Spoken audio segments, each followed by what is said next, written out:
Welcome back. All right, so another fantasy discussion today. So the first fantasy video I did was on, top scorers from this past season and all of that. Now we're going to take a look at goaltenders in the West. And the top wins getters in the West, Hellebuyck leading the way. We've got the top 11 on the board. There's a two-way tie for 4th, 7th, and 10th in wins. So it's 11 names that are on the board. And I'll talk about the guys on this side as well.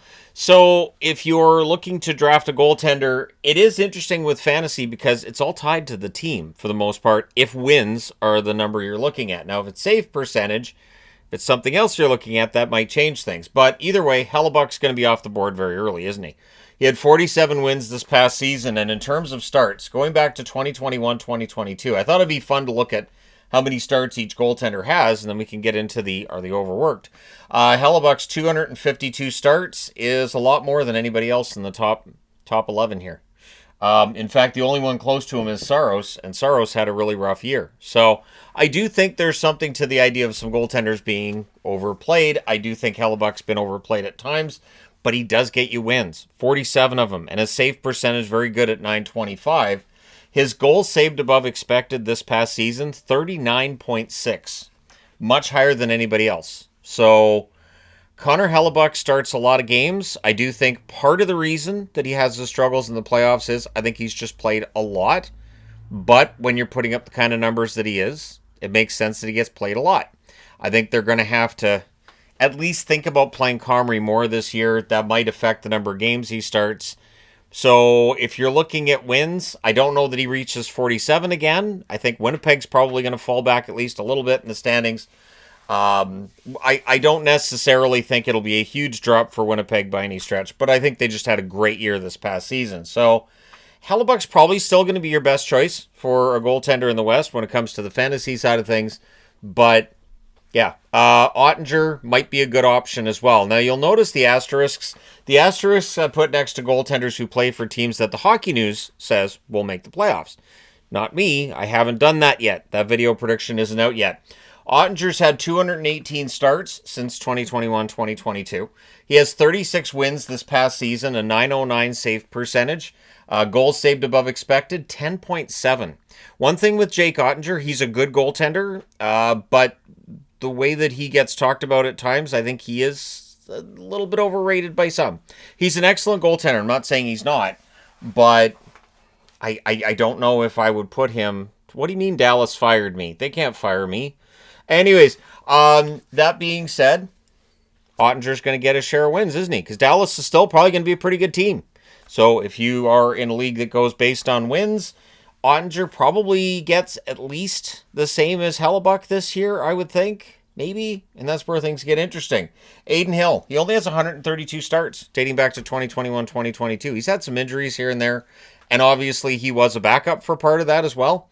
32 wins this past season, a .906 save percentage. He saved 14.5 goals above expected. Aiden Hill, I think, is a good goaltender. I think he's above average. And I think he's good enough that if Vegas wins another Stanley Cup and he's holding up that cup in 2026, I'm not going to be entirely surprised. So Aiden Hill, the question mark becomes, how many games is he going to start? How many games are any of these guys going to start? Oettinger might make the fewest starts of the three, only because DeSmith's been excellent as a backup. Hill, it's going to depend on how his backup does. And maybe Hill plays a bunch of games. Maybe he ends up getting more wins because he's playing a lot more games. So that's something to keep an eye on. It's something to consider. Darcy Kuemper had 31 wins this past season, a .922 save percentage. Excellent numbers there. He has 193 starts since 2021-2022. Goals saved above expected, 22.5. So Darcy Kuemper had himself an amazing season this past year for the LA Kings, and it'll be very interesting to see whether or not he can replicate that this season. It's going to be difficult, I think, because for LA, a lot of things went their way this past regular season. The less said about the playoffs, the better, of course. But Kuemper had a very good season. The one thing to keep an eye on is he is getting older. So it does get more difficult as you get older to replicate that. But you see the asterisk, that means they are favored to make the playoffs as well. In fact, the only team in the West that they say is going to miss the playoffs that made it this past season is St. Louis, and they have Utah in their place. Now, Gustavsson, he has 154 starts since 2021-2022. 31 wins this past season, so tied with Kuemper for fourth in the West. 914 save percentage, 15.3 goals saved above expected. So overall, Gustavsson had a very good positive season for the Minnesota Wild. With Wallstedt as the backup, Gustafsson's going to play. Especially if Wallstedt has any struggles, Gustafsson might play a ton, which could factor into how many wins he gets, right? If he starts more games than, say, Kuemper, maybe the Kings get more points and more wins, but Gustafsson plays a bunch more games because of the backup situation. Maybe Forsberg gives excellent backup play to the LA Kings so they can rest Kuemper. So that's something to keep an eye on. Dustin Wolf in Calgary. He has 69 starts. I know. Everybody will chuckle. 29 wins for him this past season, a 910 save percentage, goals saved above expected, 11.9. I did think he was overplayed, and it showed a little bit towards the end of the season. However, Dustin Wolf is the future for Calgary in net, obviously, and the present.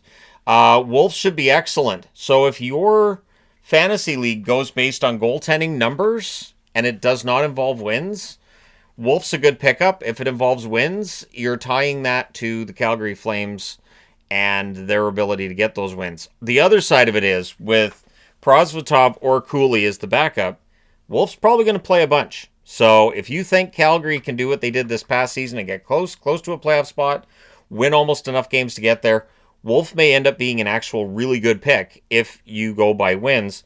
If he plays too much, that could start hurting his stats as well, as we all know with goaltenders. Binnington, he has 206 starts since 2021-2022, 28 wins this past season, a 900 save percentage, goals saved above expected, 5.3. But in general, Binnington's been a positive for the St. Louis Blues. That continued to be the case this past season, and of course, that included Four Nations. Keep in mind, he's very likely playing in the Olympics for Canada. That could affect his stats after the Olympic break.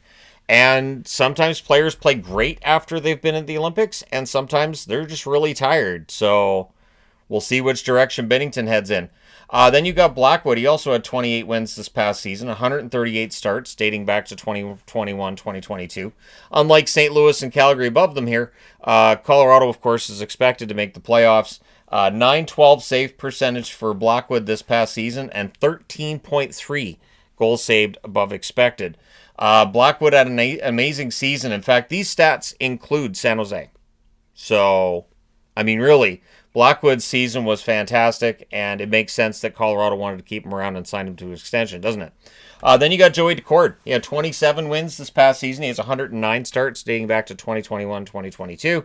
906 save percentage this past season to go with the 27 wins. He saved 19.1 goals above expected.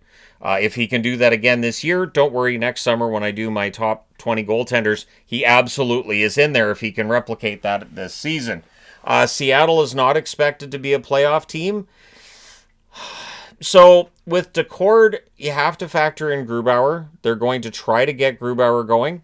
I get the feeling it might be a situation where they're hoping Grubauer can get off to a good start, and then they can look at potentially moving him, right? Pretty sure Grubauer has another year left on his contract, doesn't he? Yeah, we might have to forget about that. But either way, Daccord might be in a 1A, 1B situation to start the season, because they're going to want to get Grubauer going, but Daccord's numbers have been so much better than Grubauer's, at least over this past season especially, that I would think Daccord's going to play the lion's share eventually. Maybe not to start the season, but yeah, eventually probably ends up in that situation again. Vejmelka had 26 wins this past season, 186 starts, and I thought it was important to go by starts rather than just games played. So these are the amount of times that these goaltenders have started a game. 186 for Vejmelka dating back to 2021-2022. 904 save percentage this past season, 14.2 goals saved above expected.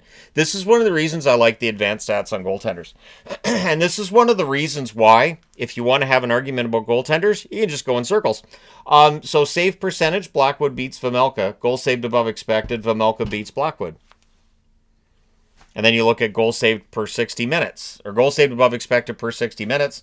I guess I could have used that stat, but I thought, I want to use the total, which is 14.2. But goals saved above expected per 60 minutes is probably a better overall number to use. And when I was ranking goaltenders there not too long ago, I was using goals saved when I was ranking the tandems. I was using per 60 minutes as a measure there. But Vejmelka's been very good. If Utah is going to be that team that breaks through and ends up above the playoff line, we know Vejmelka's going to play a bunch. Whether it's Ingram, whether it's Vanacek, it looks like they're leaning towards Vanacek. If they go with Ingram, they go with Vanacek. Either way, Vejmelka's probably going to play a lot. And if Utah's better, he's going to win. Does that negatively impact his other stats? Maybe. Stuart Skinner, 167 starts dating back to 2021-2022. He also had 26 wins, the same as Vejmelka. His save percentage, 896. Goals saved above expected, a negative 1.5. But I think Skinner knows how much pressure there is on this team to win this year. I do expect Skinner to have a good year. I don't know if it'll be fantastic. But if the Oilers end up, say, winning the division, Skinner's going to get a bunch of wins in all likelihood. Although we'll talk about the Oilers goaltending a little bit as well before this video is over, because the question of how many starts Skinner gets, I think, is a fair one. Do you give him 50? How many do you give him?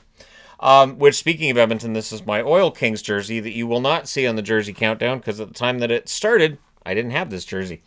Now, upcoming goaltenders, so not guys who are top 11, but could very well end up top 11 this year. Dostal's had 107 starts dating back to 2021-2022. His overall advanced numbers were good.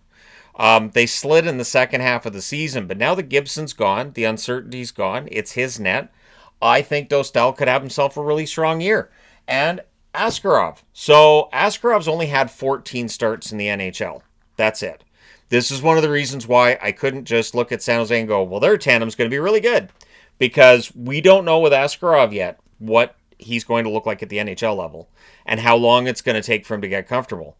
The other issue is if you're drafting for fantasy, we know San Jose is still going to be a team that very likely finds themselves pretty far out of a playoff hunt. And so it is difficult to rate how many wins Askarov's going to get, what his save percentage might look like. Maybe he's going to have a low save percentage, but his advanced numbers are going to be really good. I don't know if there's any fantasy leagues that use the advanced numbers, but I think there's enough uncertainty that I can just leave Askarov as like upcoming and kind of leave it at that. And we'll see what this season looks like for him. And then there's two that I wanted to talk about, two starters that need to bounce back. And one needs to bounce back, one needs to stay healthy. Demko needs to stay healthy. When I ranked tandems, I did see some Canuck fans not happy with where I ranked the Canucks.